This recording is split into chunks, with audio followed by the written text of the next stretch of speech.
ரொம்ப டேஸ்ட்டாக ஹெல்த்தியான காளான் சூப் செய்கிறதுக்கு 200 கிராம் காளானை குட்டி குட்டியாக கட் பண்ணி எடுத்துக்கோங்க. பேனில் 1 டேபிள் ஸ்பூன் பட்டர் சேர்த்துக்கோங்க. 2 பெரிய பல் பூண்டை ரொம்ப பொடிசாக கட் பண்ணி சேர்த்துடலாம். சின்ன சைஸ் வெங்காயத்தில் பாதி அளவு சேர்த்து 2லேருந்து 3 நிமிஷம் வதக்கிக்கோங்க.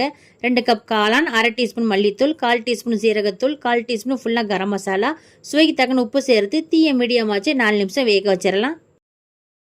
இதிலிருந்து கொஞ்சம் எடுத்து சூடு ஆறுனதும் கொஞ்சம் தண்ணி ஊற்றி நல்லா நைஸாக அரைச்சிக்கோங்க. 5 கப் தண்ணி ஊற்றிக்கோங்க.